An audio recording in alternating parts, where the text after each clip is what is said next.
Heavenly Father, I pray for everyone watching this video right now. May you bless them with peace, joy, and breakthroughs in their lives. Amen. Hello, my wonderful family. I am so glad and grateful to have you here with me today. Your support means the world, and I truly don't take it for granted. Before we dive into today's powerful story, please don't forget to give this video a thumbs up, drop a comment below to share your thoughts, and of course, hit that subscribe button and turn on the notification bell so you never miss an update from this channel. Get up! The words cut through the December night like broken glass. Elena's eyes snapped open to find Alexander Rourke towering over the park bench, his face a mask of cold fury that made her blood freeze. In her arms, baby Sophia stirred but didn't wake, her tiny fist clutching Elena's worn coat. "Mr. Rourke, I can explain." "Can you?" His voice was deadly quiet, the same tone he used in boardrooms before destroying competitors. "Because I'm trying to understand why my housekeeper is sleeping on a bench in Central Park at 2 in the morning, holding a baby that doesn't belong to her." Elena struggled to sit up without disturbing Sophia, her mind racing through explanations that wouldn't sound like lies. 3 years of working for Alexander Rourke had taught her that he had no patience for excuses, no tolerance for weakness, and absolutely no understanding of what it meant to have nowhere else to go. The apartment, there was a fire. The building was evacuated, and I had nowhere. "So you called me?" Alexander's laugh was bitter. "Oh wait, you didn't. I had to find out from my security team that my employee was camping in public like some vagrant, making my household look like I don't pay living wages." The accusation stung because it was partially true. Elena hadn't called him, couldn't call him. Because how do you tell a man who values control above everything else that your life has spiraled completely beyond your control in a single night? "I didn't want to bother you," she said quietly. "Bother me?"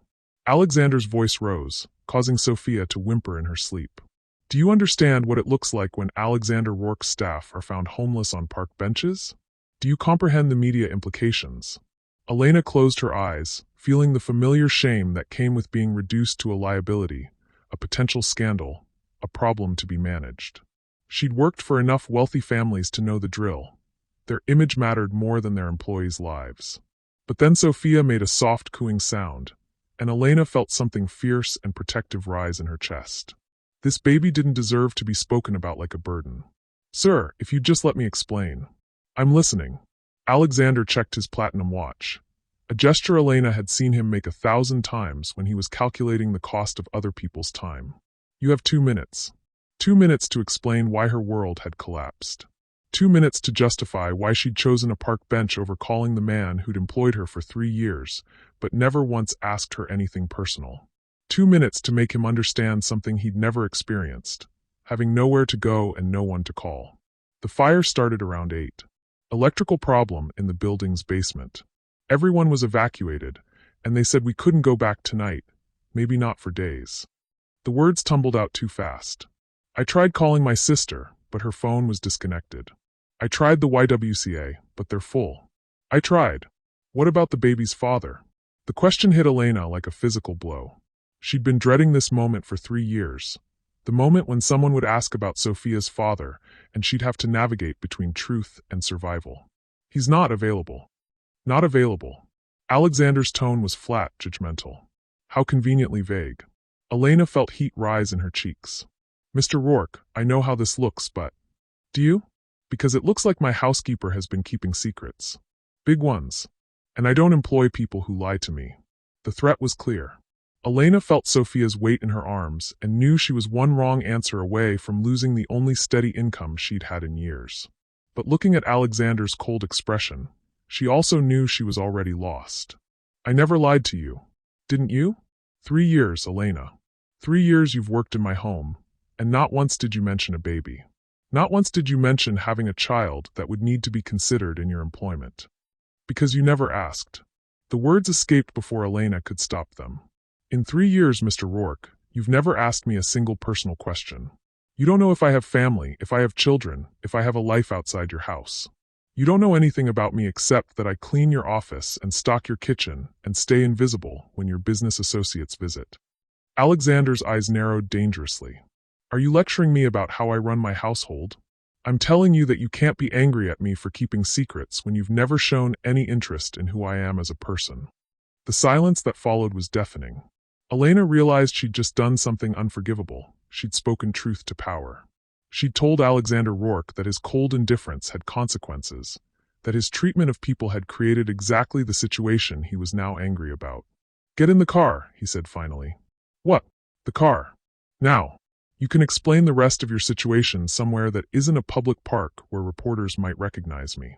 Elena looked at the black sedan idling 20 feet away, its engine running like a predator waiting to pounce.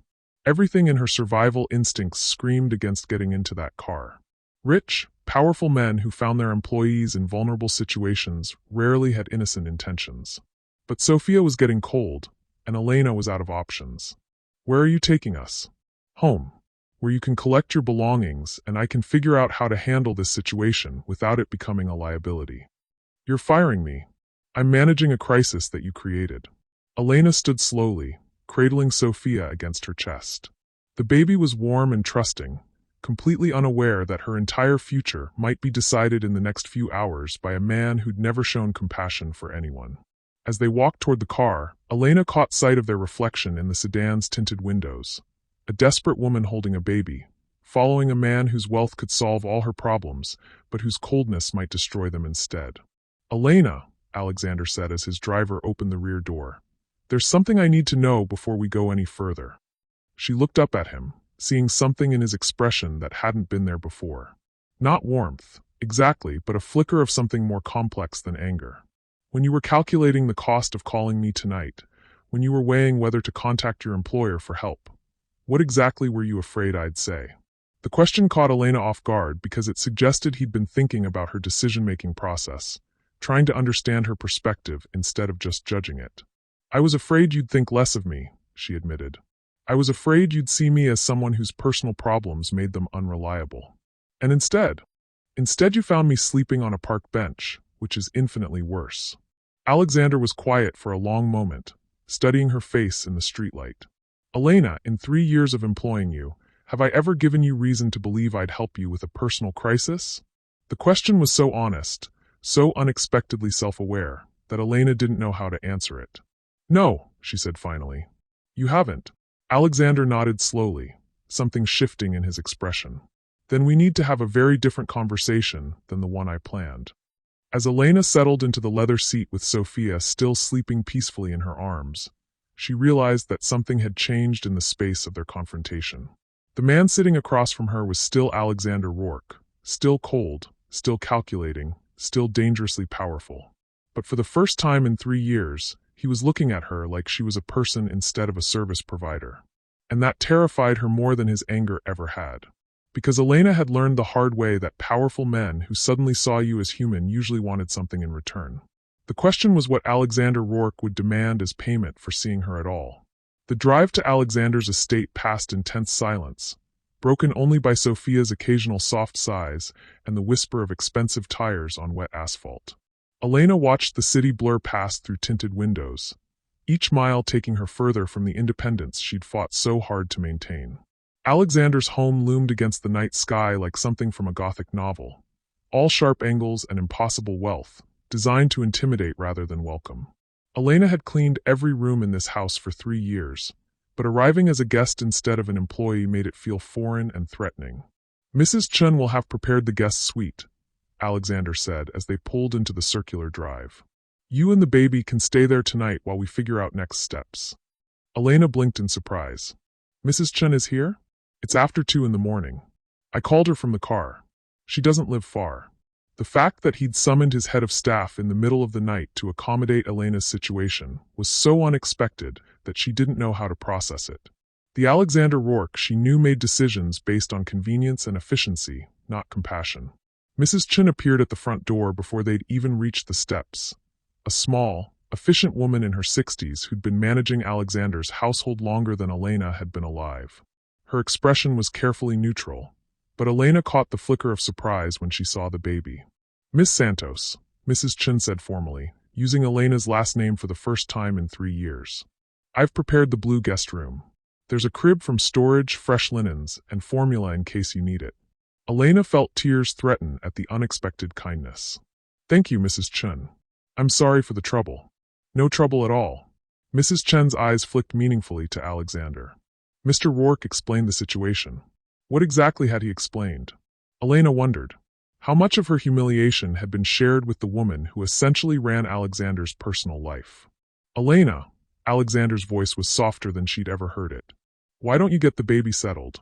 We can talk in the morning. As Mrs. Chun led them upstairs, Elena caught sight of Alexander standing alone in his marble foyer, looking up at them with an expression she couldn't decipher. For just a moment, he looked less like the ruthless businessman who'd built an empire and more like a man trying to solve a puzzle that didn't make sense. The guest room was a study in understated luxury, soft colors, expensive fabrics, and enough space for Elena's entire apartment. Mrs. Chun had even found a changing table and stocked it with diapers and supplies. Mrs. Chun, Elena said as the older woman arranged fresh towels in the ensuite bathroom. How did you find all this baby stuff so quickly?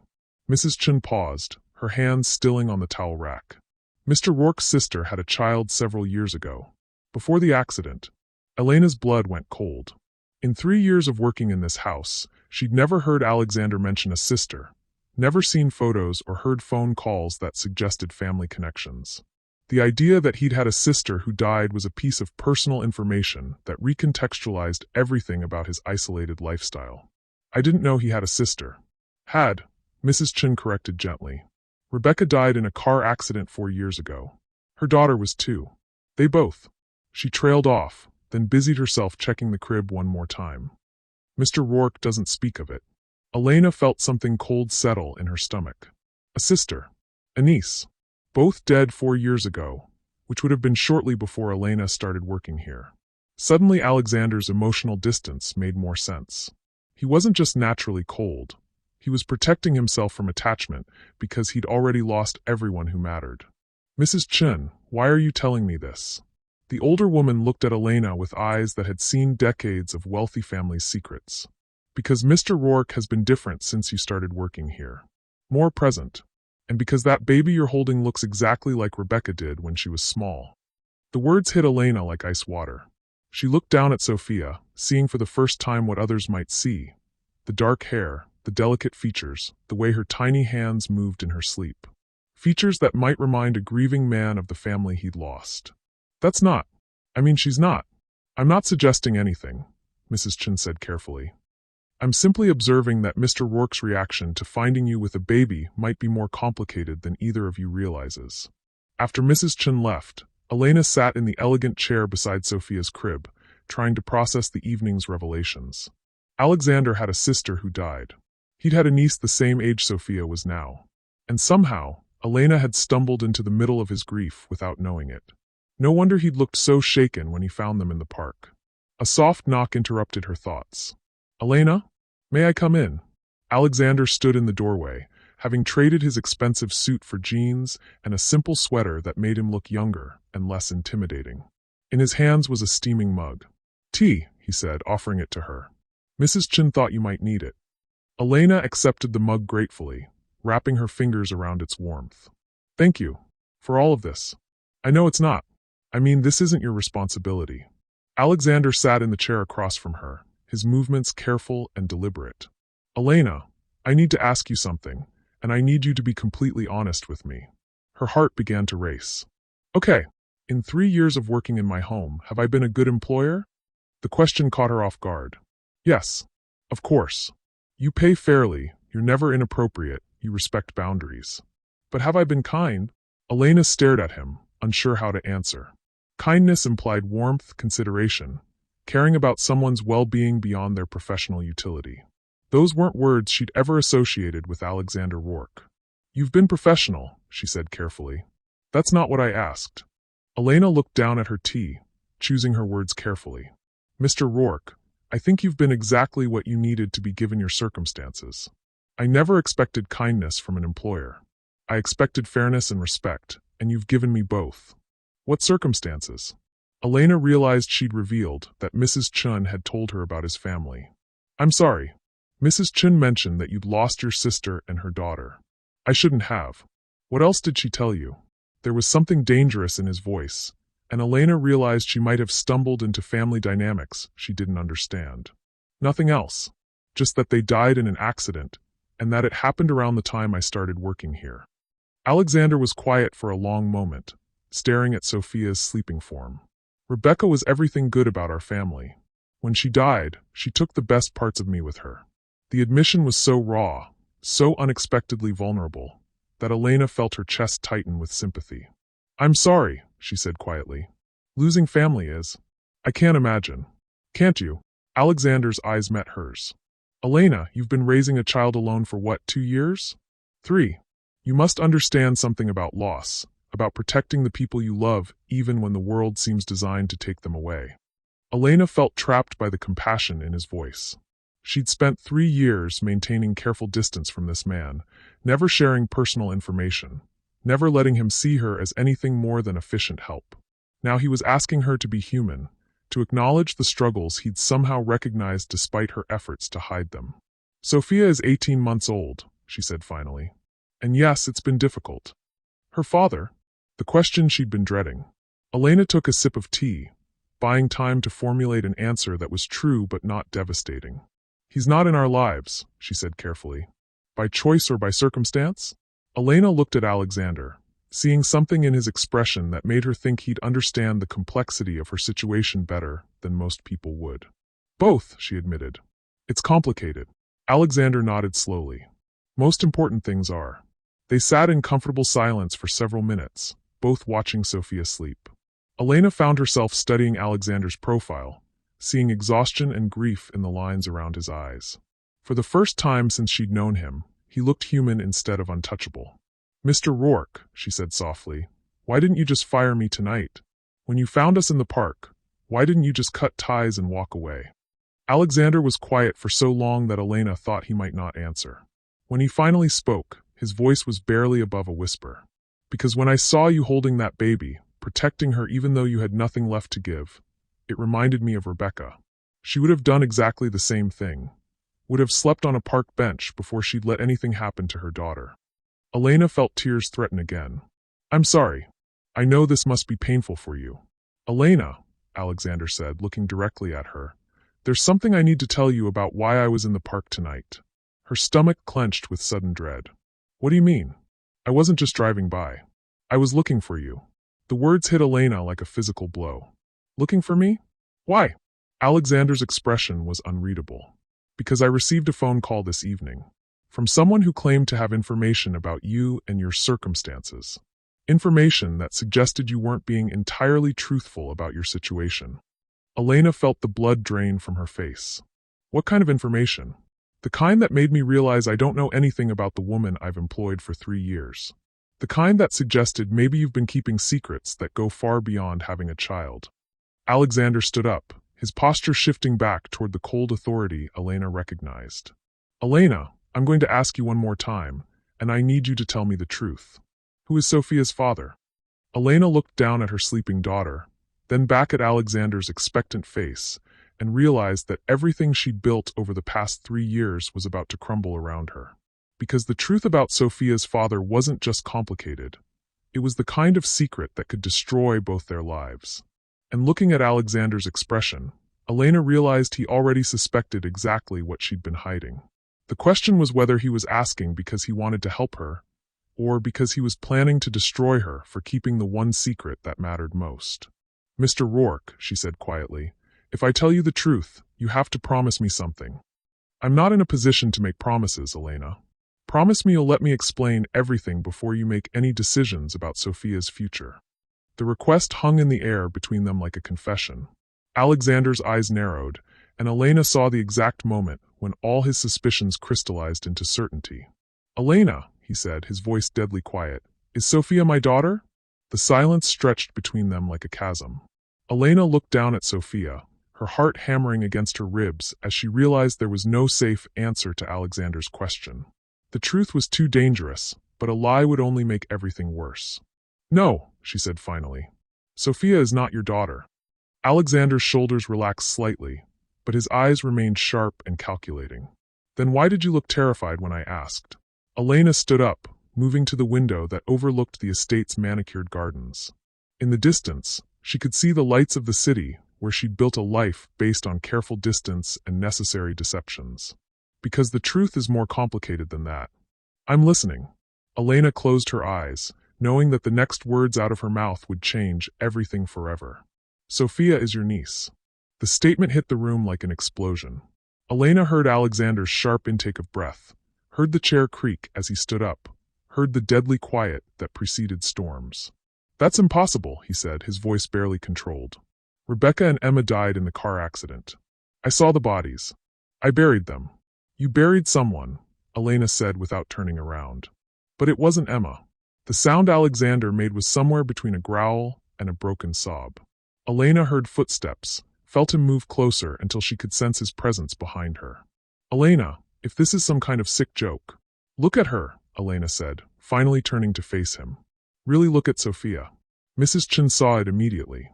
The dark hair, the shape of her eyes, the way she sleeps with her fist under her chin. She's Rebecca's daughter, Alexander. She's your niece. Alexander moved to the crib like a man in a trance, staring down at the sleeping baby with an expression of desperate hope and terror. Elena watched him see what she'd been hiding for 18 months, the unmistakable family resemblance that connected this child to the sister he'd mourned. How? He whispered. Rebecca came to me the night before the accident. She was terrified, said someone was trying to hurt her and Emma. She begged me to take Emma somewhere safe until she could figure out what to do. You worked for Rebecca? Elena nodded. I was Emma's nanny for 6 months before I came to work for you. Rebecca hired me through an agency, paid cash, kept everything off the books. She was paranoid about something, always looking over her shoulder, always worried about who might be watching. Alexander's face was pale with shock and growing fury. You've known this entire time. For 3 years, you've known my niece was alive, and you said nothing. Because Rebecca made me promise. She said if anything happened to her, I should keep Emma hidden until it was safe. She said there were people who would hurt her to get to you. What people? Elena hesitated, knowing this was the part that would either save them or destroy them completely. I don't know all the details. But Rebecca said your business had made enemies. Dangerous ones. She said Emma would be leverage if the wrong people knew she existed. Alexander was quiet for a long moment, his mind clearly racing through implications and possibilities. Elena had worked for him long enough to recognize the look. He was calculating, strategizing, figuring out how to turn chaos into something he could control. The phone call I received tonight, he said slowly. Someone knew about Sophia. They knew you had her. Elena's blood went cold. What exactly did they say? That my housekeeper was keeping secrets that could destroy my reputation. That I should ask myself why a woman with no visible means of support could afford to turn down higher-paying positions to work for me. You offered me higher-paying positions? 3 times in 3 years. You always declined. I thought you were just loyal, but now... Alexander looked at her with new understanding. You stayed close so you could protect Emma while keeping an eye on me. Elena nodded miserably. Rebecca said if anything happened to her, I should watch you. Make sure you were safe too. She said the people who wanted to hurt her might come after you next. So you became my housekeeper. I became your guardian angel, Elena corrected. For 3 years, I've been living in your house, watching for threats, making sure nothing suspicious happened around you. And yes, I've been raising your niece while trying to figure out if it was safe to tell you she was alive. Alexander moved to the window, his hands clenched into fists at his sides. Elena, do you understand what you've done? You've kept my sister's daughter from me for 3 years. You've let me grieve a child who wasn't dead. You've made decisions about my family without my knowledge or consent. I made the only decision I could make to keep her safe. Safe from what? From me? The question hung in the air like an accusation. Elena realized that Alexander was seeing her actions as betrayal rather than protection, that 3 years of grief had made him unable to understand why anyone would keep his niece from him. Alexander, she said softly, using his first name for the first time. 3 days before the accident, Rebecca called me crying. She said she'd discovered something about your business, something that connected you to dangerous people. She said she was afraid that if these people knew about Emma, they'd use her to control you. What had she discovered? I don't know. She never got the chance to tell me. But she was convinced that someone in your organization was feeding information to people who wanted to hurt your family. Alexander turned to stare at her, his expression unreadable. Someone in my organization.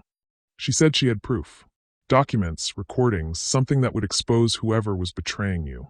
She was planning to bring it to you after she got Emma somewhere safe. But she died before she could. The accident happened 12 hours after she gave Emma to me. Alexander, what are the odds that a woman who was terrified someone was trying to hurt her family would die in a random car accident the very next day? The implications settled over the room like poison. Alexander moved back to the crib, looking down at Sophia with new understanding. You think someone killed Rebecca to stop her from exposing them? I think someone killed Rebecca and tried to kill Emma. But Emma wasn't in the car because she was with me. Alexander's phone rang, the sound cutting through the tension like a blade. He looked at the screen, his expression darkening. It's the same number that called me earlier, he said. The one who told me to ask about your secrets. Elena felt panic rise in her throat. Don't answer it. But Alexander was already accepting the call, his face set in lines of cold determination. This is Alexander Rourke. Elena could hear the voice on the other end, distorted but clearly threatening. Alexander's expression grew darker with each word. I see, he said finally. And if I refuse? More words Elena couldn't make out, but she could see the effect they were having on Alexander. His jaw was tight, his free hand clenched into a fist. How long do I have to consider your offer? A pause, then Alexander's eyes met Elena's across the room. 24 hours. I understand. He hung up and stood perfectly still for several seconds, staring at the phone in his hand. Alexander, what did they want? When he looked at her, Elena saw something in his eyes that made her stomach drop. Fear mixed with fury and a determination that scared her. They want Sophia, he said simply. They know she's alive, they know she's Rebecca's daughter, and they want me to hand her over. In exchange for what? My life. My company. Everything I've built over the past 20 years. Alexander's voice was deadly quiet. They said if I don't give them Emma, Sophia, they'll destroy me piece by piece. Starting with exposing the financial irregularities that Rebecca discovered before she died. Elena felt the world tilt sideways. What financial irregularities? The ones I apparently wasn't supposed to know about. The ones that suggest someone in my organization has been using my company to launder money for some very dangerous people. The pieces clicked into place with devastating clarity. Rebecca hadn't just discovered someone was betraying Alexander. She discovered that his entire empire was being used for criminal purposes without his knowledge. Someone had been using Rourke Industries as a front for money laundering, and when Rebecca threatened to expose them, they'd killed her. And now they want Sophia as insurance, Elena whispered. They want the one thing that would guarantee my cooperation. The one person I'd sacrifice everything to protect. Alexander moved to the crib and gently touched Sophia's tiny hand.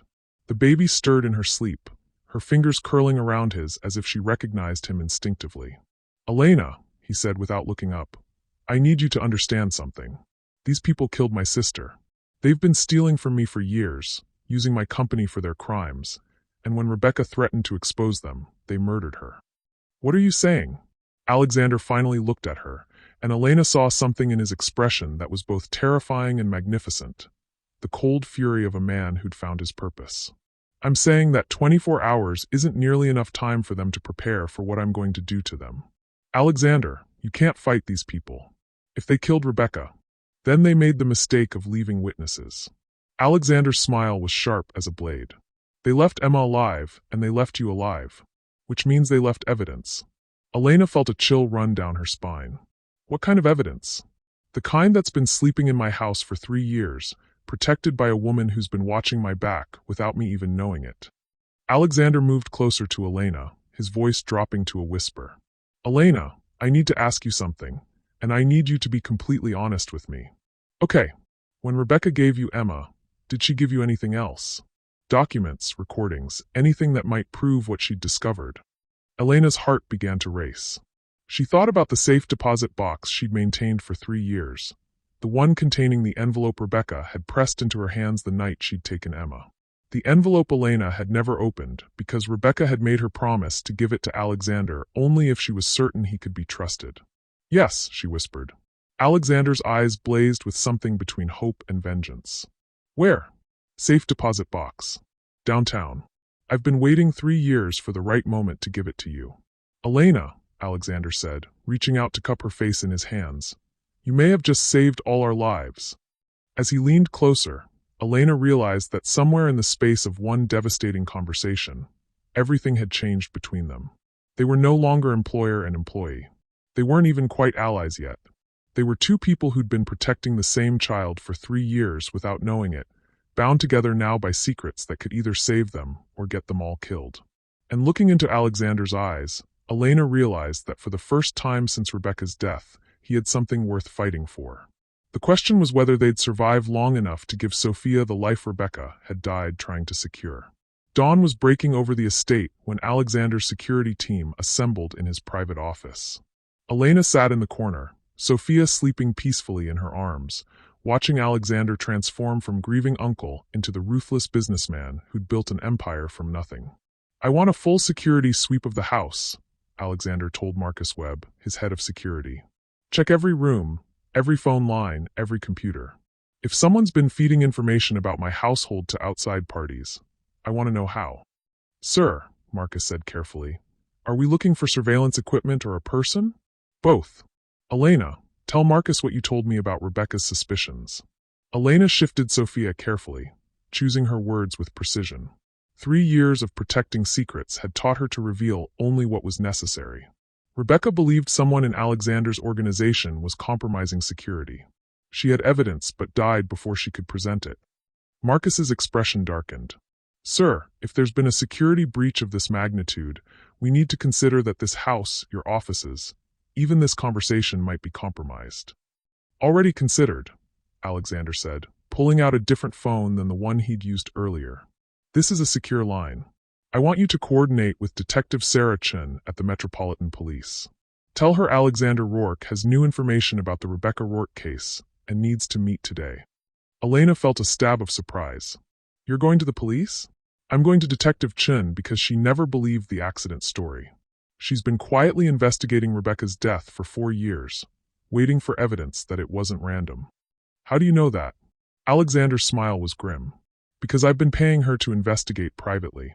Rebecca was everything to me, Elena. I've spent 4 years trying to prove her death wasn't an accident." The revelation hit Elena like cold water. While she'd been protecting Sophia and watching Alexander for threats, he'd been conducting his own investigation into his sister's murder. They'd been working toward the same goal from different directions, neither knowing the other was fighting the same war. "Sir," Marcus interrupted, "there's something else. The security footage from last night shows that someone was watching the house when you left to find Miss Santos. A black sedan parked on the adjacent street for 3 hours." Alexander's expression hardened. "They're already watching us." Elena felt panic rise in her throat. "Alexander, if they know Sophia is here." "They know," Alexander said grimly. "The question is what they're planning to do about it." His phone rang. The secure line. Alexander answered immediately. "Detective Chin? Good, you got my message. I need to see you today about Rebecca's case. New evidence has surfaced." A pause. "What do you mean you can't meet? What situation?" Elena watched Alexander's face go pale as he listened to whatever Detective Chin was telling him. "When did this happen?" Alexander asked, his voice tight with controlled fury. "How long has she been missing?" "Missing?" Elena felt ice form in her stomach. "I understand. Yes, I'll stay put until you can get here. But detective, if they've taken her because of information I'm about to provide, then we're all in more danger than you realize." Alexander hung up and stood perfectly still for a moment, his hands clenched into fists. "Alexander, what happened?" "Detective Chin disappeared last night. Her car was found abandoned near the waterfront. Her captain thinks it's connected to the investigation she's been conducting into police corruption." "Or," Elena said quietly, "it's connected to the investigation she's been conducting for you." The implications settled over the room like poison. If Detective Chen had been taken because of her investigation into Rebecca's death, then Alexander's enemies weren't just watching. They were actively eliminating threats. "Marcus," Alexander said, his voice deadly calm, "I want everyone out of this house except essential security. Mrs. Chun, the staff, everyone goes to the safe house in Connecticut until this is resolved." "Sir, what about Miss Santos and the baby?"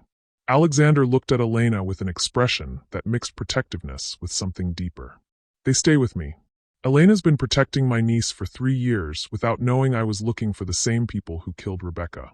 If we're going to end this, we need that evidence she's been keeping." Elena felt the weight of responsibility settle on her shoulders. "Alexander, the safe deposit box. If they're watching us, going to get it might be walking into a trap." "Everything's a trap now," Alexander said grimly. The question is whether we spring it on our terms or theirs. Sophia stirred in Elena's arms, making soft baby sounds that seemed impossibly innocent against the backdrop of murder and conspiracy. Elena looked down at the child she'd protected for 18 months, seeing Rebecca's eyes and Alexander's stubborn chin, and realized that this little girl was the key to everything. "There's something else," Elena said quietly. "Something I haven't told you about the night Rebecca gave me Sophia." Alexander's attention focused on her with laser intensity. "What?" "She said if anything happened to her, I should watch for a specific sign that it was safe to trust you completely." "What kind of sign?" Elena hesitated, knowing that what she was about to reveal would change the dynamic between them forever. "She said I would know you were truly your sister's brother when you were willing to sacrifice your empire to protect family." The words hung in the air between them like a test. Alexander stared at Elena, understanding exactly what she was telling him.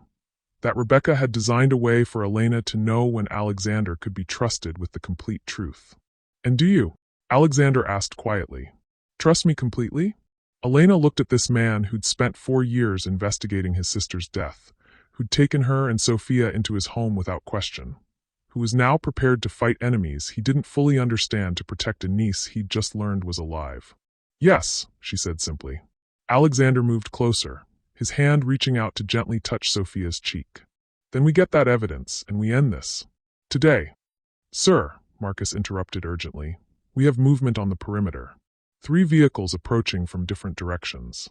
Alexander's expression went cold and calculating. "How long until they reach the house?" 10 minutes, maybe less." Elena felt her heart start racing. "Alexander, they're coming for Sophia."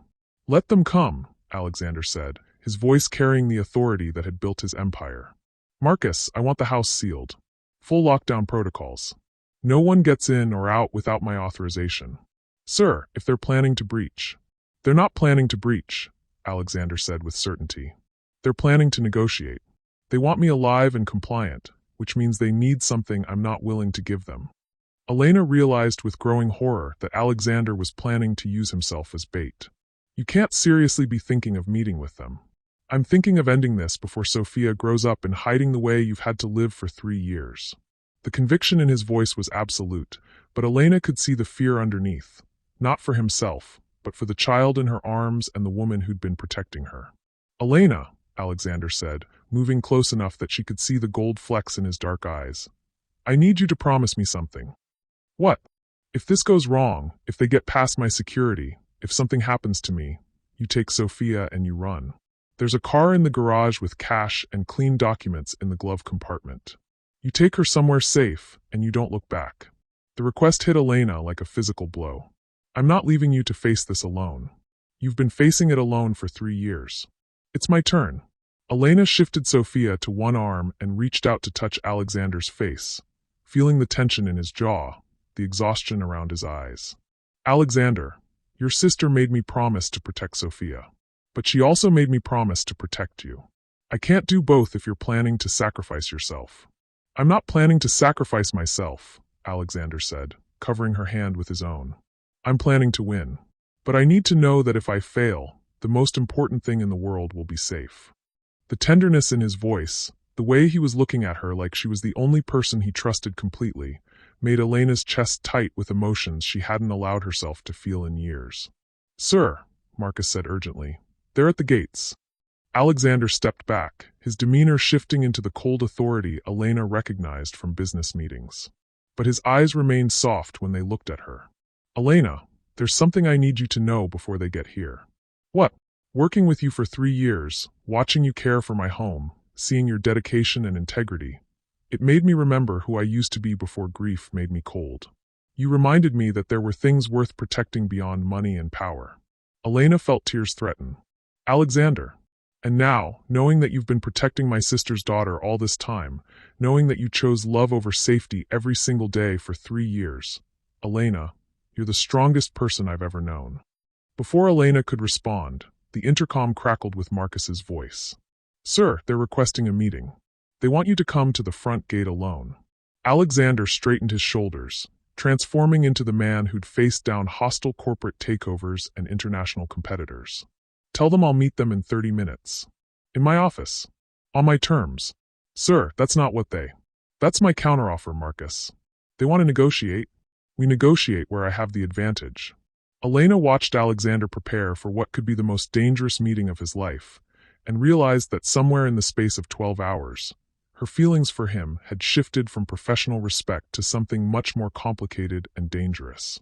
She was falling in love with a man who might not survive the day. And looking at the way he was preparing to fight for Sophia's future, Elena realized that Alexander Rourke had already proven himself worthy of the trust Rebecca had asked her to withhold for 3 years. The question now was whether that trust would be enough to keep them all alive. "Alexander," she said as he moved toward the door. He turned back to her, and Elena saw something in his expression that made her heart skip.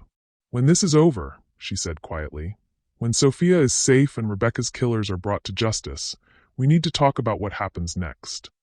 "What happens next?" Elena looked down at Sophia, then back at Alexander. "What happens next is that this little girl gets to grow up knowing her uncle. And maybe her uncle doesn't have to be alone anymore." The promise hung between them like a lifeline. Alexander's expression softened with something that looked dangerously like hope. "Elena," he said quietly, "when this is over, I'd like nothing more than to find out what a real family feels like." As he left to face the people who'd killed his sister, Elena realized that the stakes had just gotten infinitely higher. Because now they weren't just fighting for Sophia's safety. They were fighting for the possibility of a future none of them had dared to imagine. 20 minutes before the meeting, Elena found herself alone with Alexander in his private study while Marcus coordinated security protocols from the adjacent room. Sophia was sleeping peacefully in a makeshift crib they'd assembled from desk drawers and soft blankets. A reminder of how quickly their carefully ordered world had descended into chaos. "I need to tell you something," Elena said, moving closer to where Alexander stood reviewing security plans. "About the night Rebecca died." Alexander looked up from the documents, his expression serious. "What about it? I lied to you earlier. Not about the important things, but about some details." Elena took a deep breath. "Rebecca didn't just give me Sophia and run. She stayed with me for 3 hours that night, trying to figure out what to do." "What did she tell you?" "She said she'd discovered that someone very close to you was feeding information to dangerous people." "But Alexander," she also said she was afraid the person she'd discovered was someone you trusted completely. Someone who'd been with you for years. Alexander's face went pale. "Did she say who?" "She never got the chance. But she did say something that's been bothering me for 3 years." Elena moved closer, lowering her voice. "She said the person she suspected had access to your personal security, your travel schedules, your family information. Someone who could have known about Emma's existence and her schedule." The implication hung between them like poison. Alexander's eyes flicked toward the door where Marcus was coordinating their protection. And Elena saw the exact moment when suspicion took root in his mind. "Elena," Alexander said quietly, "how long have you been suspicious of Marcus?" "Since the day I started working here. He asked too many questions about my background, my previous employment. Questions that felt more like an investigation than standard security screening." Alexander was quiet for a long moment, his mind clearly racing through 3 years of interactions with his head of security. "Marcus has been with me for 8 years. He was the one who recommended the route Rebecca took the night she died. He was the one who handled the accident scene, who coordinated with police. And he's the one who knew you left the house last night to find me," Elena added. "The one who would have been able to tell someone exactly when you'd be away from your secure location." Before Alexander could respond, the study door opened and Marcus entered, his expression grim. "Sir, we have a problem. The people at the gate aren't who we expected." "What do you mean?" "I mean there's no one at the gate. No cars, no people. Whoever called about the meeting has vanished." Elena felt ice form in her stomach. That was a distraction. "A distraction from what?" Alexander asked. Marcus moved closer, his hand casually resting near his weapon. "From the fact that the real threat is already inside the house." The words hit the room like an explosion. Elena saw Alexander's expression change from confusion to understanding to cold fury as he realized what Marcus was telling them. "How long?" Alexander asked, his voice deadly quiet. "How long what, sir? How long have you been working for them?" Marcus's friendly mask slipped away, revealing something cold and calculating underneath. "Since before you hired me, Mr. Rourke. Did you really think it was coincidence that the perfect head of security applied for your position just months after you started making enemies in Hong Kong?" Elena moved instinctively closer to Sophia's makeshift crib, her mind racing through escape routes and defensive options. But Marcus was between them and the door, and she realized with growing horror that they'd walked directly into the trap he'd been setting for years. "Rebecca discovered you," Alexander said, pieces clicking into place with devastating clarity. "Smart girl. Too smart for her own good." Marcus's smile was cold. She started asking questions about security protocols, about why certain information kept leaking to your competitors. She even hired her own investigator to look into my background. "So you killed her?" "I arranged for her to have an accident, yes. It was supposed to look random, tragic. What I didn't know was that she'd hidden her daughter with Elena 3 hours before I could implement the plan." Elena felt nauseous with the realization that Marcus had been planning to kill Sophia too. "You've been looking for her for 3 years. I've been watching Elena for 3 years, waiting for her to lead me to the child. When she took the job here, I thought it was perfect. I could keep an eye on her while continuing my work for Mr. Rourke. I never imagined she'd be bold enough to hide Emma in plain sight." Alexander's hands were clenched into fists at his sides. "Who are you working for?" "People who've been very patient with your interference in their business operations. People who've made millions using your shipping routes and financial networks while you remained blissfully unaware. The money laundering operation Rebecca discovered. Among other things, your company has been very useful for moving assets across international borders. Your reputation for integrity makes you an excellent front for less savory operations." Elena realized with growing horror that Alexander's entire empire had been compromised from within. Everything he'd built, every success he'd achieved, had been tainted by crimes he'd never known he was facilitating. "What do you want?" Alexander asked. "Initially, we just wanted your continued cooperation and ignorance. But when Rebecca started asking questions, when she began gathering evidence, it became clear that more direct control was necessary." Marcus pulled out his phone and showed them a photograph. Elena's blood went cold when she saw Detective Chen tied to a chair in what looked like an abandoned warehouse. "Detective Chen has been very helpful in explaining your investigation into Rebecca's death. Unfortunately, her cooperation won't save her life, or yours, unless you're willing to make a deal." "What kind of deal?" "You sign over controlling interest in Rourke Industries to a shell company we've established. You publicly announce your retirement from active business operations. And you give us Emma." "Sophia," Elena said fiercely. "Her name is Sophia." Marcus's smile was patronizing. "Her name is leverage. As long as she exists, Alexander will never stop fighting to expose us. Dead children can't inherit empires or seek vengeance for their mother's murders." The casual way he spoke about killing a baby made Elena's vision blur with rage. She looked at Alexander and saw something terrifying in his expression.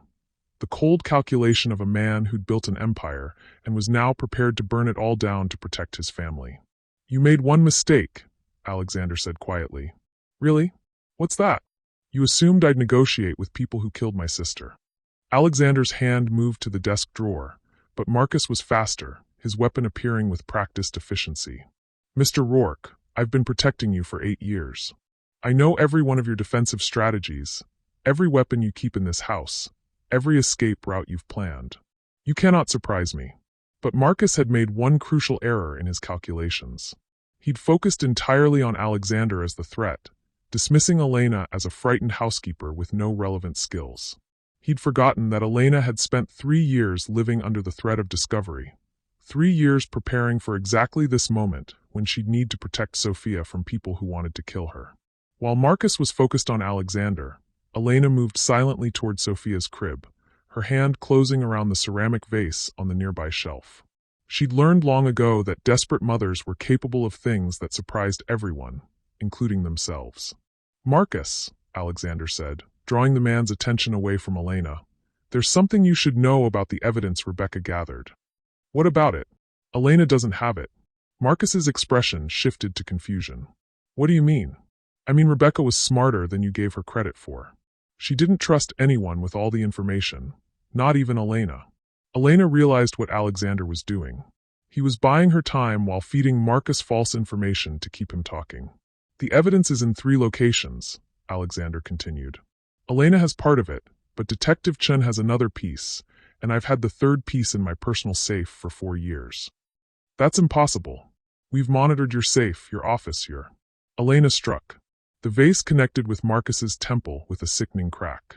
He staggered, his weapon firing wildly as he fell, the bullet embedding in the wall inches from where Sophia lay sleeping. Alexander was on him immediately, wrestling for control of the gun while Elena scooped Sophia into her arms, the baby finally waking and beginning to cry at the sound of violence around her. Elena, the panic room.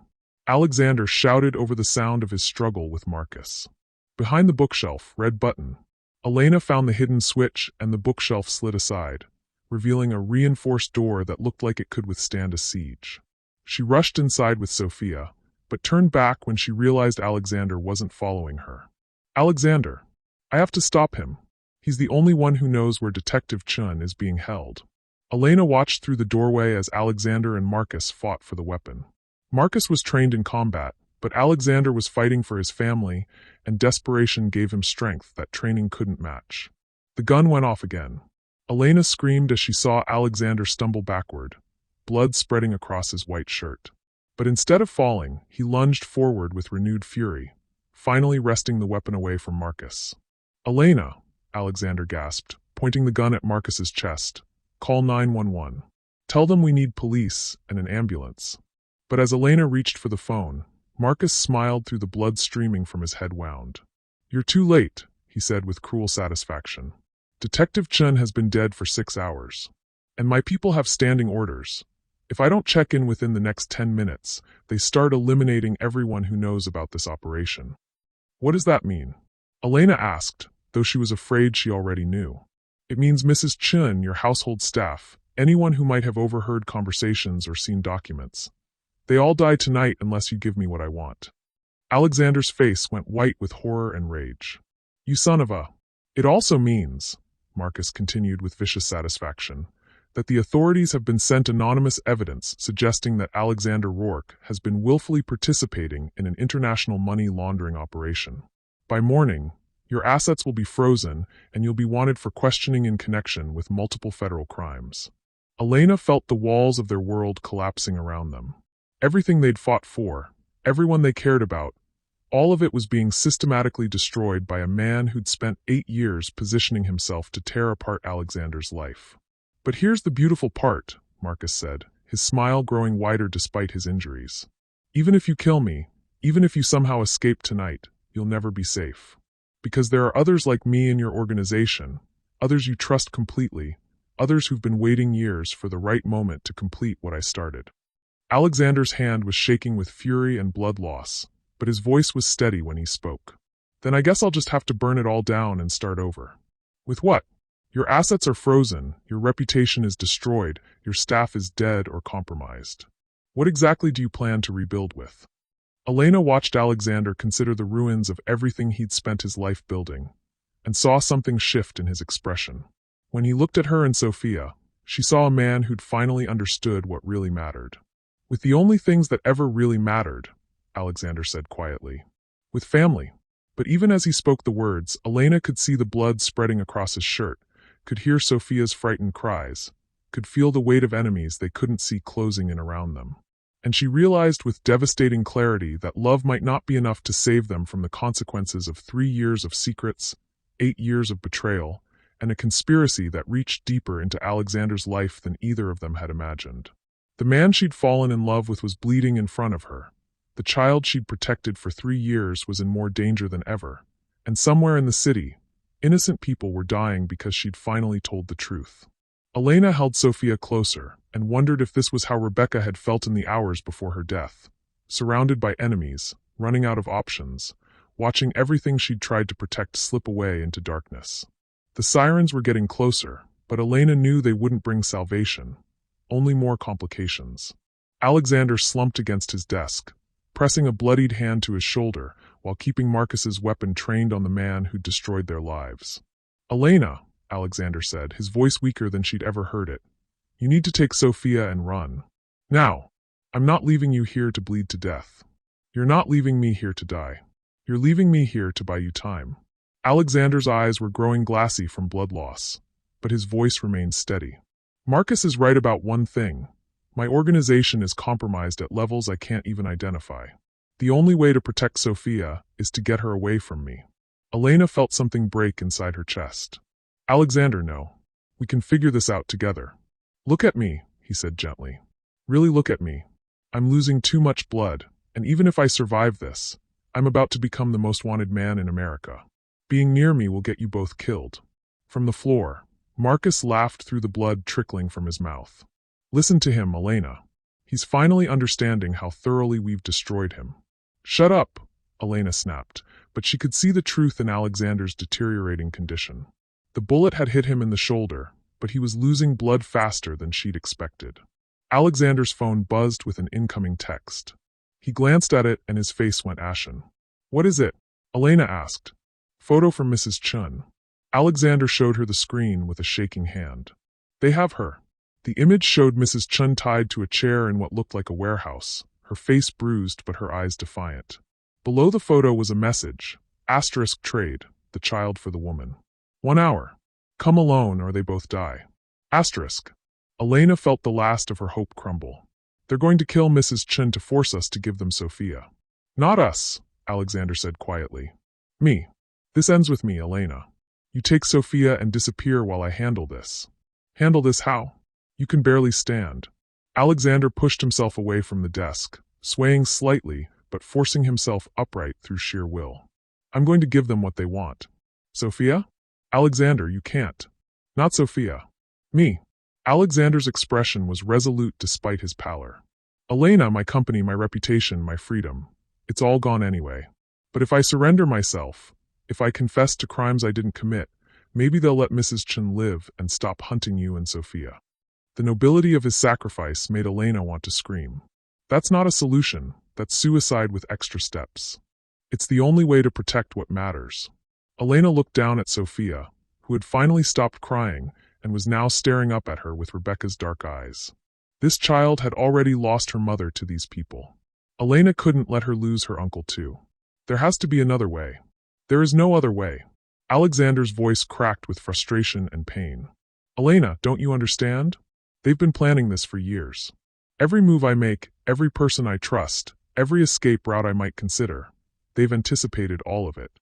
From the floor, Marcus's voice was weak, but filled with satisfaction. He's right, you know. We've spent 8 years studying Alexander Rourke, learning his patterns, identifying his weaknesses. Did you really think love could outsmart that kind of preparation? Elena wanted to hit him again, but she was afraid if she put Sophia down, she'd never get the chance to pick her up again. The sirens were closer now, and Elena could hear vehicles approaching the estate. But instead of relief, she felt only dread. Marcus had said the authorities had been sent evidence implicating Alexander in federal crimes. The people coming to rescue them might actually be coming to arrest the only person who could protect Sophia. Alexander, Elena said desperately, what if we could prove your innocence? What if we could show that you've been set up? With what evidence? The documents Rebecca left are probably forged. Detective Chun is dead. Marcus has had years to plant evidence and eliminate witnesses. Alexander leaned heavily against his desk.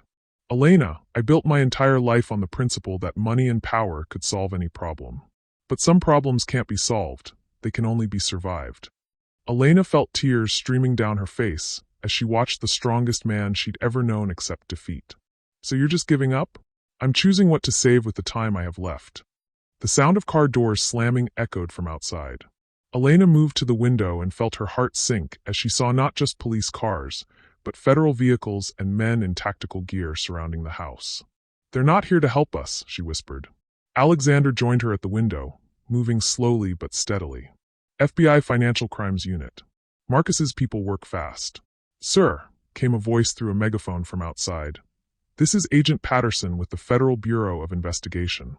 We have a warrant for your arrest in connection with international money laundering and conspiracy charges. Exit the building with your hands visible. Elena felt the walls closing in around them. Alexander, they're going to arrest you the moment you step outside. I know. And if they arrest you, who's going to save Mrs. Chun? Who's going to protect Sophia from Marcus's people? Alexander was quiet for a long moment, staring out at the federal agents who were treating him like a criminal. Elena, I need you to listen to me very carefully. In my personal safe, behind the Monet, the combination is Sophia's birthday. Inside you'll find cash, clean documents, and contact information for someone who can help you disappear. I'm not disappearing without you. You have to. Because in about 5 minutes, I'm going to walk out that door and surrender myself to federal custody. And when I do, you're going to take Sophia and you're going to run as far and as fast as you can. Elena felt something fierce and desperate rise in her chest. No. Elena. I said no. Elena moved closer to Alexander, close enough to see the pain and resignation in his eyes. Alexander, I've spent 3 years protecting Sophia from people who want to hurt her. Do you really think I'm going to abandon the fight now? This isn't your fight anymore. It's mine. It became my fight the moment I fell in love with you. The words hung in the air between them like a confession and a promise. Alexander stared at Elena with an expression of wonder and heartbreak. Elena, you can't love me. Not now. Not when loving me might get you killed. Too late, Elena said fiercely.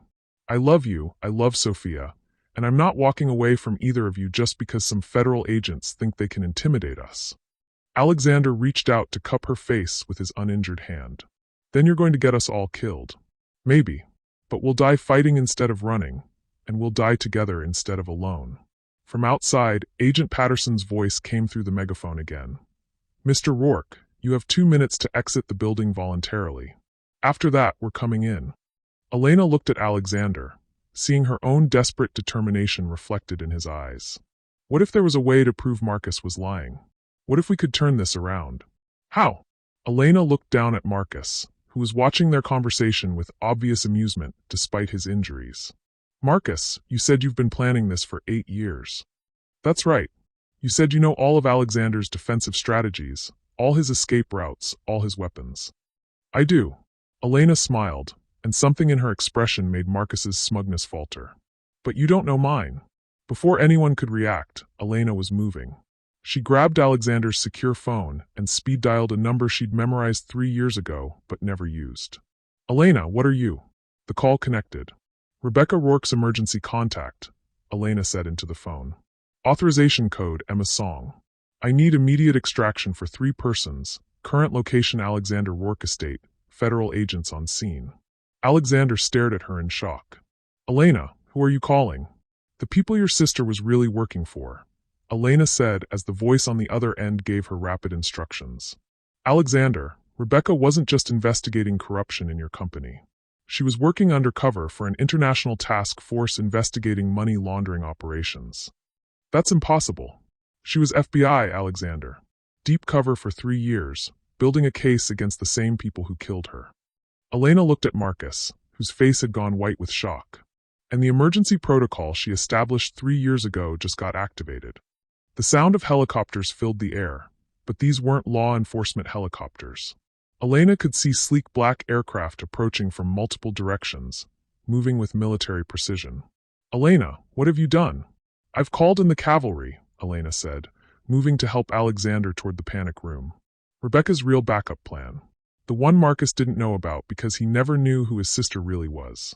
From outside came the sound of confusion, shouting, federal agents suddenly finding themselves surrounded by forces they hadn't expected. But even as Elena felt a surge of hope, she could see that Alexander was getting weaker, that Sophia was getting more distressed, and that Marcus was smiling again despite the turn of events.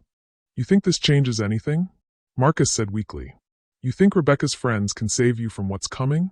What do you mean? I mean Mrs. Chun has 30 minutes before my people execute her. I mean there are 5 other moles in Alexander's organization who are about to disappear with evidence that will destroy him even if he survives tonight. I mean that even if you win this battle, you've already lost the war. Elena felt the weight of impossible choices settling over her. Save Alexander or save Mrs. Chun. Trust Rebecca's mysterious allies or try to handle this alone. Fight a war they might not be able to win or accept losses that would haunt them forever. And as the sounds of conflict grew louder outside, Elena realized that sometimes love wasn't about finding the right choice. It was about finding the courage to make any choice at all when everything you cared about was slipping away. Alexander, she said quietly, whatever happens next, I need you to know something. What? Sophia is lucky to have you as an uncle. And I'm lucky to have found someone worth fighting for. Alexander managed a weak smile despite his pain. Elena Santos, you are the most extraordinary woman I've ever known. Then let's be extraordinary together, Elena said as the sounds of battle grew closer. Let's save Mrs. Chun, expose Marcus's people, and give Sophia the family she deserves. But even as she spoke the words, Elena could see the doubt in Alexander's eyes, could feel the weight of odds that seemed insurmountable. And somewhere in the city, Mrs. Chun was running out of time, while around them a conspiracy unraveled in ways that might destroy everything they'd fought to protect. The question now was whether love and determination would be enough to overcome years of planning, betrayal, and the simple fact that some enemies were too powerful to defeat, even when you had nothing left to lose. The helicopter that landed on Alexander's estate lawn wasn't what Elena had expected. Instead of tactical rescue gear, 3 people in business suits emerged. 2 men and a woman who moved with the calm authority of people accustomed to crisis situations. Elena Santos? The woman approached the house, speaking into a wireless headset that cut through the chaos of federal agents and shouting. This is Commander Sarah Martinez, International Financial Crimes Task Force. Rebecca Rourke was one of ours.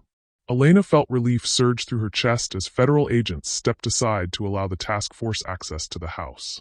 Finally, people who understood what was really happening, people who could help them fight back against the conspiracy that had destroyed so many lives. But the relief was short-lived. Ms. Santos, Commander Martinez said as she entered the study with her team, we need to discuss Rebecca's final transmission, the one she sent the night she died. Alexander looked up from where Elena was trying to bandage his shoulder. What transmission? The one where she warned us that the conspiracy reached higher than we'd suspected, that there were people within our own organization who were compromised. Martinez's expression was grim. Ms. Santos, when you activated Rebecca's emergency protocol, you triggered more than just a rescue operation. You started a war. Elena felt ice form in her stomach. What do you mean? I mean, the people who killed Rebecca have spent 4 years infiltrating every organization that might threaten them, including ours. Martinez gestured to her team. Agent Kim here discovered this morning that our entire Rebecca Rourke file has been corrupted. Someone with high-level access has been systematically destroying evidence. So you can't help us, Alexander said, his voice flat with resignation. We can help you, Martinez said carefully, but not in the way you're hoping. The situation has escalated beyond what any of us anticipated. Elena's phone buzzed with an incoming text. The message was from Marcus's phone, but Marcus was unconscious on the floor. Asterisk. Mrs. Chin dies in 15 minutes unless Elena Santos and the child come to the warehouse alone. No federal agents, no task force, no Alexander Rourke. Just the woman and the baby. Asterisk. They're monitoring us, Elena whispered, showing the message to Alexander. Somehow they know about the task force, they know you're injured, they know everything that's happening here. Martinez studied the message with professional detachment. Ms. Santos, this is clearly a trap designed to isolate you and the child. I know it's a trap, Elena said fiercely. But Mrs. Chun is going to die if I don't go. Alexander struggled to sit up straighter despite his injuries. Elena, you can't seriously be considering this. I'm considering that an innocent woman is about to be murdered because she tried to help us. And if you go, they'll kill you and Sophia too. Then Mrs. Chun dies anyway. Elena looked down at Sophia, who was staring up at her with trusting eyes, completely unaware that her entire future hung in the balance of decisions being made by desperate adults. The weight of responsibility was crushing. Every choice led to someone's death. Every path forward required sacrificing someone she loved. There might be another option, Martinez said quietly, but it requires accepting that some battles can't be won through conventional means. What kind of option? Alexander asked. The kind where we let them think they've won while we gather evidence to destroy them completely. Martinez pulled out a tablet, showing them surveillance footage of a warehouse. We've been tracking the location where Mrs. Chun is being held. We can stage a rescue operation, but it will require a significant distraction. Elena felt her heart sink as she realized what Martinez was suggesting. You want me to go to them? To sacrifice myself and Sophia to create that distraction. I want you to appear to sacrifice yourself while we extract Mrs. Chun and gather evidence to prosecute everyone involved in this conspiracy. Appear to sacrifice myself how? Martinez was quiet for a moment, and Elena saw something in her expression that made her stomach drop. Ms. Santos, the people who killed Rebecca aren't just criminals, they're professionals. They'll kill Mrs. Chun the moment they realize they've been deceived. The only way to save her is to convince them that they're getting exactly what they want. Which means you and Sophia have to actually be in danger. Real danger. Enough danger that when we extract you, the timing has to be perfect or you'll both die. Alexander's face went white with fury. Absolutely not. You're talking about using Elena and Sophia as bait in an operation that could get them killed. I'm talking about the only strategy that saves all three of your lives, Martinez said firmly. Mr. Rourke, your shoulder wound needs immediate medical attention. If you come with us to that warehouse, you'll slow us down and potentially get everyone killed. But if Elena and Sophia create the distraction we need, you're asking me to send the woman I love and my niece into a death trap. Elena felt something break open in her chest at Alexander's words. Even facing impossible choices, even bleeding and surrounded by enemies, he'd called her the woman he loved without hesitation. Alexander, she said softly, moving closer to him, what if this is our only chance? Elena, no. I won't let you do this. You can't stop me. Elena's voice was gentle but absolute. Alexander, I've been protecting Sophia for 3 years by staying hidden, by running from threats, by keeping secrets. Maybe it's time to protect her by fighting back. By getting yourself killed? By trusting that the people who cared about Rebecca will care enough about her daughter to keep her safe. Elena looked at Martinez and her team, seeing professional competence but also something deeper. The same grief and determination she'd seen in Alexander's eyes when he talked about his sister. Commander Martinez, Elena said, if I do this, if I go to that warehouse and put myself and Sophia in danger to save Mrs. Chun, what guarantee do I have that you'll be able to get us out? None, Martinez said honestly. Ms. Santos, I won't lie to you about the risks. This operation could fail. You could die. But if you don't go, Mrs. Chun will definitely die, and these people will disappear with evidence that could expose dozens of other criminal operations. Elena felt the weight of impossible mathematics. 1 life versus 3, certain death versus possible death. The woman who'd cared for Alexander's household for decades versus the child who represented his future. There's something else, Martinez added. Something Rebecca told us before she died that you need to know. What? She said if anything happened to her, if the worst-case scenario came to pass, Elena Santos was the only person she trusted to make the right choice for Emma's future. Even if that choice meant sacrificing her own life. The words hit Elena like a physical blow. Rebecca had known this moment might come, had trusted Elena not just to protect Sophia, but to know when protection meant risk, when safety meant danger, when love meant letting go. Elena looked at Alexander, seeing pain and terror and desperate love in his eyes. Alexander, I need you to promise me something. Elena, don't. Promise me that if this goes wrong, if I don't make it out, you'll make sure Sophia knows that her mother loved her enough to die for her, and that her uncle loved her enough to let someone else take the risk he couldn't take himself. Alexander's voice was raw with emotion. I can't promise that because I can't accept that you might not come back. Then promise me something else, Elena said, moving close enough to touch his face. Promise me that you'll stop blaming yourself for your sister's death. Promise me that you'll let yourself be happy again, whether I'm there to see it or not. Elena, please. She silenced him with a kiss that tasted like tears and desperation, and 3 years of unspoken feelings finally given voice. When she pulled back, Elena saw her own determination reflected in Alexander's eyes. I love you, she said simply. And because I love you, I'm going to save the woman who's been taking care of you for 20 years. Elena turned to Martinez. What do I need to know about this operation? You go to the warehouse alone with Sophia. You make contact with the people holding Mrs. Chun. You keep them talking for exactly 7 minutes while we position extraction teams. At 7 minutes, you drop to the ground and cover Sophia, no matter what's happening around you. And if something goes wrong, if they realize it's a trap before 7 minutes, Martinez's expression was stark. Then you keep them talking anyway, and you trust that love is stronger than fear. Elena picked up Sophia, who gurgled happily and reached for Elena's face with tiny fingers. This child had no idea that the next hour would determine whether she grew up with a family or grew up as an orphan, whether the sacrifices made for her would be meaningful or meaningless. Elena, Alexander said desperately, there has to be another way. Alexander, look at me. Elena turned to face him fully, Sophia in her arms. 3 years ago, your sister trusted me with the most precious thing in her world. Tonight, I'm trusting you with the most precious thing in mine. What do you mean? Elena moved closer and placed Sophia gently in Alexander's uninjured arm. I mean you're her uncle, and if something happens to me, she's going to need you to be everything to her that Rebecca would have been. Alexander looked down at Sophia, seeing his sister's eyes in the tiny face, and Elena watched him fall in love with his niece in real time. "Elena," he said without looking up, "when you come back, and you are coming back, we're going to have a conversation about whether two people who've spent 3 years protecting the same child might be able to build something together." "When I come back," Elena agreed, "we're going to have a lot of conversations." She kissed Alexander one more time, then kissed Sophia's forehead, breathing in the sweet baby scent that had been her comfort and her purpose for 18 months. "Commander Martinez," Elena said, straightening her shoulders, "let's go save Mrs. Chun." As she walked toward the door, Elena heard Alexander call her name. She turned back to see him holding Sophia with infinite gentleness, his expression a mixture of pride and terror. "Elena," he said quietly, "you're the strongest person I've ever known. But more than that, you're the best person I've ever known. Come back to us."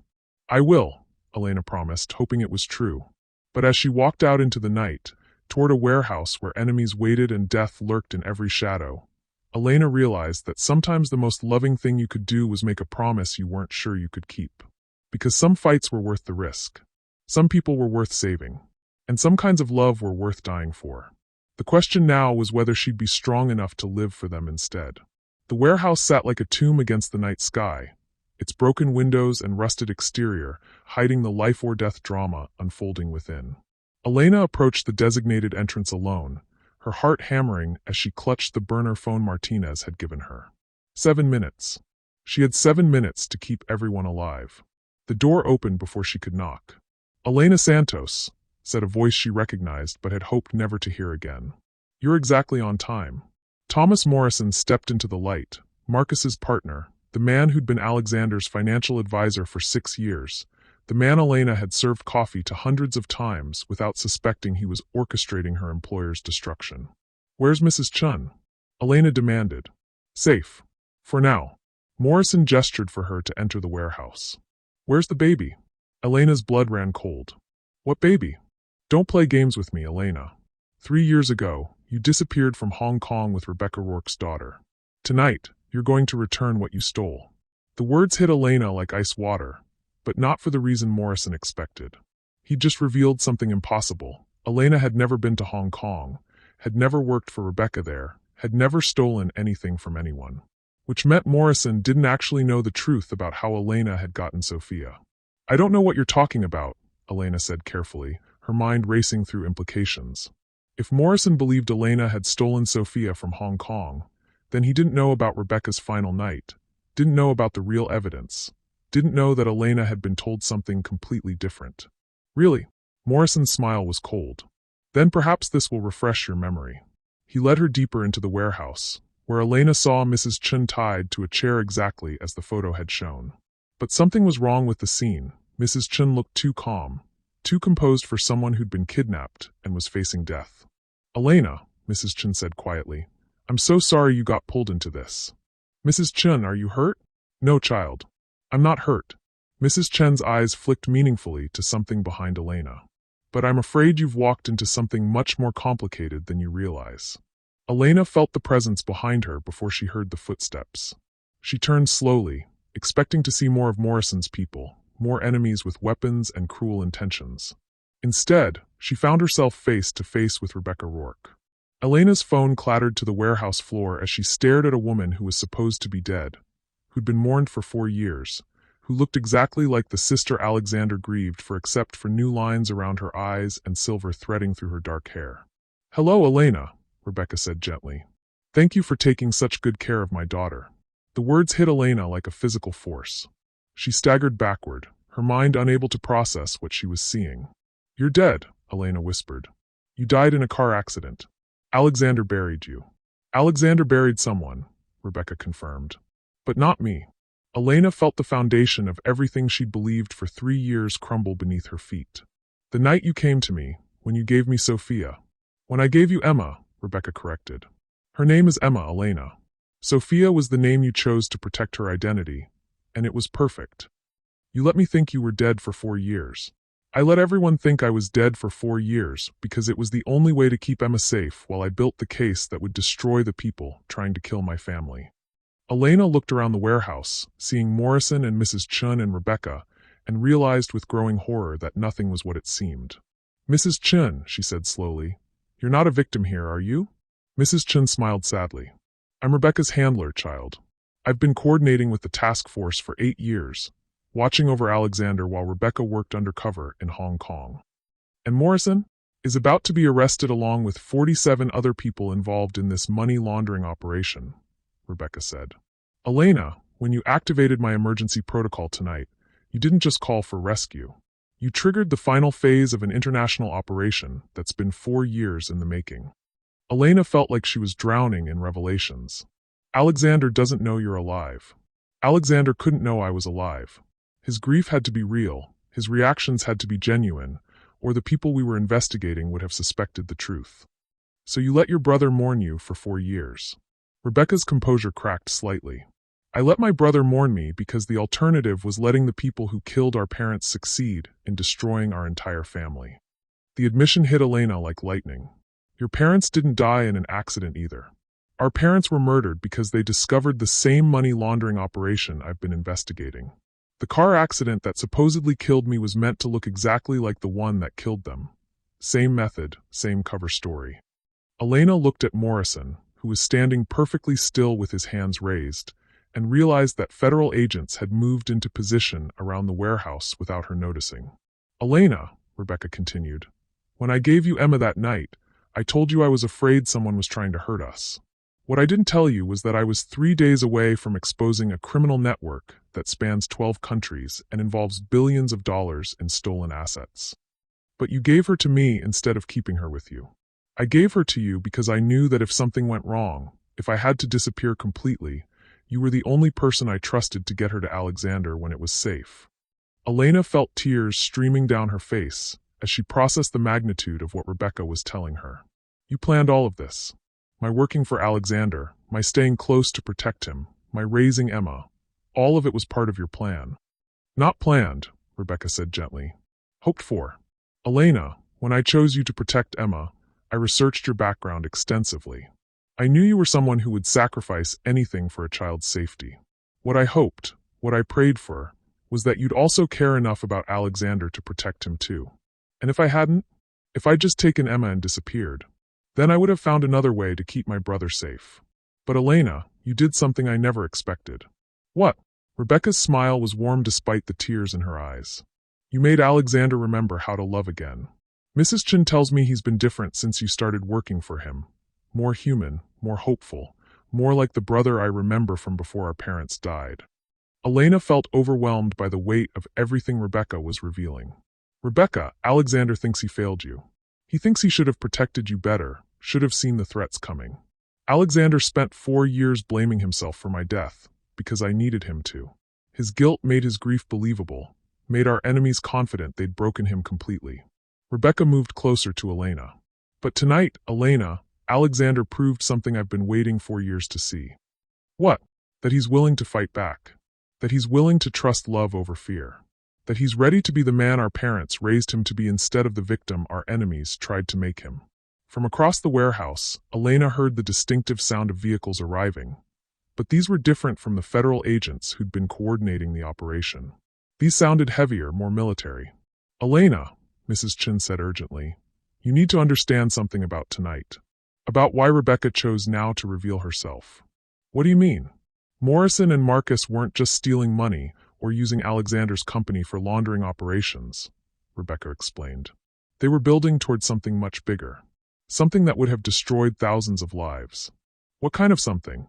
Rebecca pulled out a tablet, showing Elena financial projections and shipping manifests. They were planning to use Alexander's international shipping network to move something other than money.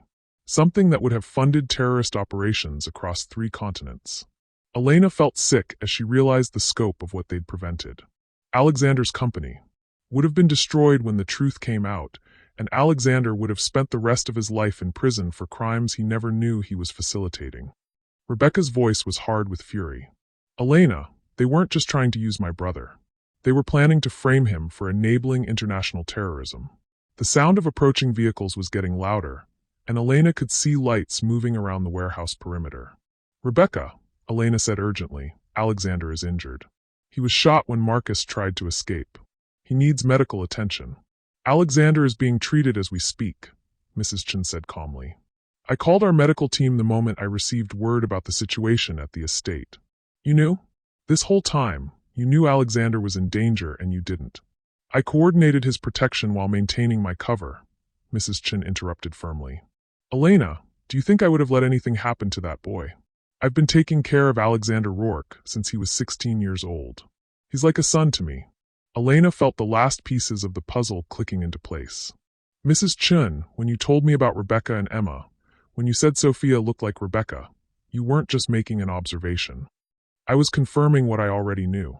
I was testing whether you were ready to trust us with the truth. And the baby supplies you found so quickly when we arrived at the house had been waiting in storage for 4 years, hoping someday I'd need them again.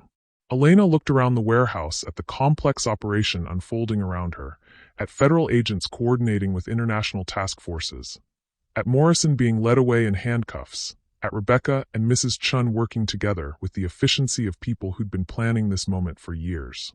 Where's Emma now? Elena asked suddenly, panic rising in her throat. Rebecca, I left her with Alexander, but if he's injured, if there are still threats. Emma is exactly where she belongs, Rebecca said softly. With her uncle, surrounded by protection, waiting for her mother to come home. Elena felt tears start again as she realized what Rebecca was telling her. You're going home. After 4 years, you're finally going home. We're all going home, Elena. You, me, Emma, Alexander. We're all going home to the family we've been fighting to protect. But even as Rebecca spoke the words, Elena heard something in her voice that suggested the victory wasn't complete. Rebecca, what aren't you telling me? Rebecca was quiet for a moment, her expression growing serious. Elena, the operation is successful. We've arrested the primary conspirators, seized evidence that will dismantle the entire network, and protected Alexander from prosecution. But there's one more thing you need to know. What? The people who killed our parents, who tried to kill me, who've been using Alexander's company for their crimes. They're not just criminals. They're part of a network that includes people in government, in law enforcement, in international finance. Tonight's arrests are just the beginning. Elena felt cold dread settle in her stomach. What does that mean for Alexander? For Emma? It means our family will never be completely safe from retaliation. It means Alexander's company will be under scrutiny for years while investigators sort through 4 years of compromised operations. It means Emma will grow up knowing that her mother had to disappear for 4 years to protect her. Rebecca moved closer, taking Elena's hands in hers. But it also means something else, Elena. Something important. What? It means that the woman who protected my daughter for 4 years, who watched over my brother, who chose love over safety again and again, that woman is family now. Real family. The kind that doesn't disappear, doesn't lie, doesn't leave. Elena felt overwhelmed by the magnitude of what Rebecca was offering. Rebecca, I don't know if I'm ready for that kind of responsibility. Elena, Rebecca said gently, you've been carrying that responsibility for 4 years. Tonight, you're just finally going to have help. The sound of helicopters filled the air as the warehouse operation reached its conclusion. Elena could see through the broken windows that the entire area was now secured, that the danger was finally over. Rebecca, Elena said quietly, there's something I need to tell you about Alexander. What? I love him. I know this complicates everything. I know it changes the dynamic of Emma's care. I know it makes everything more complex. Rebecca's laugh was warm and genuine. Elena, why do you think I chose you to protect my daughter? Why do you think Mrs. Chun agreed to coordinate your employment with Alexander? Elena stared at her in confusion. Because, Rebecca said softly, for years ago, I realized that my brother was going to need more than just protection from our enemies. He was going to need someone to remind him how to live instead of just survive. Someone who would love Emma as much as I do, and love him the way he deserves to be loved. You planned for us to fall in love? I hoped for it. And Elena, looking at the choices you've made tonight, the risks you've taken, the courage you've shown, the way you've put his family before your own safety, I know I chose exactly the right person. As federal agents finished securing the warehouse and Elena prepared to return to the estate where Alexander and Emma were waiting, she realized that sometimes the most devastating revelations were actually the most healing ones. Sometimes discovering that everything you believed was wrong was the only way to discover what was really true. And sometimes the greatest victory wasn't surviving the battle. It was discovering that you'd been fighting for something worth every sacrifice you'd made along the way. Rebecca, Elena said as they walked toward the vehicles that would take them home. Are you ready to see your brother again? Rebecca smiled through tears that reflected both joy and 4 years of accumulated grief. I'm ready to see if Alexander Rourke remembers how to be a big brother. He does, Elena said with certainty. He's been practicing with Emma for the past 12 hours. And as they drove through the night toward a reunion 4 years in the making, Elena realized that love hadn't been the complication in their fight for survival. Love had been the point of it all along. 6 weeks later, Elena stood in the kitchen of Alexander's estate, watching through the window as he pushed Emma on the swing set that had appeared in the backyard 3 days after Rebecca's return. The little girl's delighted squeals filled the morning air, mixing with Alexander's deep laughter in a symphony of healing that still made Elena's chest tight with wonder. She has his stubborn streak, Rebecca said, joining Elena at the window with 2 cups of coffee. Emma insisted on pancakes for breakfast, chocolate chip cookies for lunch, and ice cream for dinner. And Alexander said yes to all of it? Alexander has discovered that saying no to his niece is physically impossible. Rebecca's smile was warm but tinged with the complexity of rebuilding relationships after 4 years of grief. How's he doing with the nightmares? Elena accepted the coffee gratefully. The past 6 weeks had been a whirlwind of FBI debriefings, company restructuring, media interviews, and the delicate process of helping Emma adjust to having both her mother and uncle in her life. But the nightmares, Alexander's unconscious processing of 4 years of grief followed by the shock of Rebecca's return, those were proving harder to heal. Better, Elena said honestly. Last night was the first time in 2 weeks that he slept through the night. And you? Elena looked at Rebecca, seeing the question behind the question. The past 6 weeks had forced them all to navigate relationships that had been built on secrets and were now being rebuilt on truth. Elena's role in the family was evolving from protector to partner, from employee to something that didn't have a clear definition yet. I'm figuring it out, Elena said. We all are. Through the window, they watched Alexander catch Emma as she launched herself from the swing, spinning her around until she dissolved into giggles. The sight of him with his niece, completely absorbed in her joy, his face soft with uncomplicated love, still took Elena's breath away. Elena, Rebecca said quietly, I need to ask you something, and I need you to be completely honest with me. Elena felt familiar anxiety spike in her chest. Okay, do you regret it? Any of it? The 3 years of hiding, the secrets, the danger, the way everything happened. Elena considered the question while watching the man she loved teach his niece to do cartwheels on the perfectly manicured lawn. 6 weeks ago, her biggest concern had been keeping Sophia fed and housed while maintaining her job with an employer who barely noticed her existence. Now she was part of a family that included a billionaire, an international FBI agent, and a little girl who called her Auntie Elena and demanded bedtime stories every night. I regret the lies, Elena said finally. I regret that Alexander spent 4 years mourning you unnecessarily. I regret that Emma didn't get to know her uncle sooner. But do I regret the choices that brought us all together? Never. Rebecca nodded, something like relief crossing her features. I was afraid you might feel trapped by the circumstances, that you might wonder what would have happened if you'd made different choices. Elena turned away from the window to face Rebecca directly. Rebecca, 6 weeks ago I was a single mother working as a housekeeper, trying to figure out how to give Emma a future without any resources or support. Today I'm part of a family with more love and security than I ever imagined possible. The only thing I regret is that it took a crisis to get us here. And Alexander? Elena felt heat rise in her cheeks. The relationship between her and Alexander was still evolving, still tentative despite the life-or-death intensity that had brought them together. They were taking things slowly, figuring out how to be together without the pressure of secrets and danger driving their decisions. Alexander is. Elena paused, searching for words that could capture the complexity of loving someone while you were both rebuilding your identities. He's worth waiting for. We're worth waiting for. Even though he comes with complications, international investigations, media attention, a company that's under federal oversight. Rebecca, I spent 3 years raising your daughter while working for your brother and watching for threats I couldn't identify. Complications don't scare me anymore. Rebecca's laugh was warm and genuine. Elena Santos, you may be the strongest person in this family. I learned from the best, Elena said, looking out at Emma, who was now trying to teach Alexander to cartwheel with limited success. That little girl has been my teacher for 3 years. She taught me that love makes you brave instead of scared, that family is something you build instead of something you're born into, and that sometimes the most important thing you can do is trust someone else with what matters most. Mrs. Chin appeared in the kitchen doorway, her arms full of grocery bags. Ladies, lunch will be ready in an hour. Should I set the table for 4 or 5? 5, Elena and Rebecca said simultaneously, then looked at each other and laughed. Detective Chin is joining us, Rebecca explained. She has news about the final prosecutions.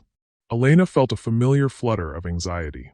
The past 6 weeks had brought a parade of good news: arrests, convictions, recovered assets, vindication for Alexander's reputation. But each update also reminded them that the people they'd helped expose had connections and resources that stretched across continents. Good news or complicated news? Elena asked. With our family, is there a difference anymore? Mrs. Chin asked dryly, beginning to unpack groceries with practiced efficiency. Elena's phone buzzed with a text from Alexander. Asterisk, Emma wants to show you her cartwheel. Also, we need to talk about dinner plans. The little princess has requested your famous spaghetti. Asterisk. Elena smiled as she typed back. Asterisk, tell the princess that Auntie Elena doesn't have famous spaghetti, but she's willing to learn. Be right out. Asterisk. The response came immediately. Asterisk, Elena, everything you cook becomes famous in this house. Emma's not the only one who's fallen under your spell. Asterisk. Elena felt her cheeks warm as she read the message. Alexander had been more open with his feelings since the night in the warehouse, more willing to express love instead of just feeling it. The change was gradual but unmistakable. He was learning to trust happiness again. Elena, Rebecca said, watching her read the text. There's something else I need to tell you. About the future. What about it? The FBI has offered me a position heading their International Financial Crimes Unit. Permanent assignment, based here in the city, consulting on cases like the one we just closed. Elena felt a stab of panic. You're staying? I'm staying. Emma's staying. This is home now for all of us. Rebecca moved closer, her expression serious. But Elena, I need you to understand what that means. For you, for Alexander, for Emma. What does it mean? It means Emma will grow up with both her mother and her uncle in her life. It means Alexander and I will be rebuilding our relationship while figuring out how to co-parent his niece. It means you'll be part of a family dynamic that's more complicated than anything any of us have experienced before. Elena looked out the window at Alexander and Emma, who were now lying on the grass looking up at clouds, their heads close together as they pointed at shapes in the sky. Rebecca, Elena said quietly, 3 years ago you trusted me with the most important thing in your world. Today I'm asking you to trust me with something else. What? Trust me to love your family, all of your family, enough to figure out how to make this work. Trust me to put Emma's happiness first, even when it's complicated. Trust me to love your brother not because of the crisis that brought us together, but because of the man he is when there's no crisis at all. Rebecca was quiet for a long moment, studying Elena's face. And if I asked you to choose? Between your relationship with Alexander and your role in Emma's life. I'd tell you that's a false choice, Elena said without hesitation.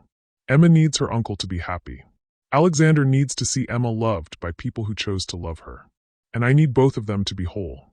We're not competing for pieces of a family, Rebecca. We're building something bigger than any of us could create alone. Through the window, Elena watched Alexander scoop Emma up and spin her around, both of them laughing with the pure joy of a perfect afternoon. When he set her down, Emma pointed toward the house and started running toward the kitchen door. Auntie Elena. Emma burst into the kitchen with the energy of a small hurricane. Uncle Alex says you're going to make spaghetti. Can I help? Can I stir the sauce? Can I put the cheese on top? Elena caught Emma in a hug, breathing in the scent of sunshine and grass that clung to her hair. You can help with everything, little princess. But first, did you show Mommy your cartwheel? Emma's face lit up with excitement as she turned to Rebecca. Mommy, watch this. As Emma demonstrated her cartwheel technique in the kitchen, with mixed results but maximum enthusiasm, Alexander appeared in the doorway. His shirt was grass-stained, his hair was messed up from lying on the ground, and he was smiling with the relaxed happiness of a man who'd finally learned to live in the present instead of mourning the past. How's my favorite chef? He asked, moving to stand behind Elena, his hands settling gently on her shoulders. Your favorite chef is learning that cooking for a family is different from cooking for survival, Elena said, leaning back against his chest. It's messier louder and infinitely more rewarding. Like everything else about family, Alexander said softly, his lips brushing against her hair. Elena felt the rightness of this moment settle into her bones. The four of them in the kitchen where she'd worked alone for 3 years, Emma chattering about cartwheel techniques while Rebecca listened with the intensity of a mother making up for lost time, Alexander's arms around her in a gesture that felt both protective and cherishing. Alexander, Elena said quietly, do you ever think about what would have happened if we'd met under different circumstances? If there had been no secrets, no danger, no conspiracy? Every day, Alexander admitted. And every day I come to the same conclusion. Which is, that we wouldn't be who we are without everything we've been through. You wouldn't be the woman who risked everything to protect Emma. I wouldn't be the man who learned to value family over empire. Emma wouldn't be the little girl who's brave enough to love people who've been broken and trust them to heal. Elena turned in his arms to look at his face. So you don't regret the path that brought us together? I regret the pain it caused. I regret the years Rebecca lost with Emma, the fear you lived with, the grief I carried unnecessarily. But the destination. Alexander's smile was soft and certain. Elena, 6 weeks ago I was a man who'd forgotten how to hope. Today I'm a man who's planning a future with the woman he loves and the family they're building together. How could I regret anything that led to this? Detective Chin arrived precisely at noon, carrying a bottle of wine and news that she delivered over lunch with the satisfaction of someone who'd seen justice finally served. 47 convictions so far, she announced, raising her glass in a toast, including Morrison, Marcus, and 6 high-ranking officials in 3 different countries. The financial recovery operation is on track to return over $2 billion to victims across 12 nations. And the threats to our family? Rebecca asked. Neutralized. The network that killed your parents and tried to kill you has been completely dismantled. There will always be security considerations given Alexander's public profile, but the specific danger that's haunted your family for 8 years is over. Elena felt a weight she'd carried for 3 years finally lift from her shoulders. It's really over? It's really over, Detective Chin confirmed. Elena, you and Emma can live normal lives now. No more looking over your shoulders, no more running from shadows, no more protecting secrets that could get you killed. What's a normal life? Emma asked, looking around the table with curiosity.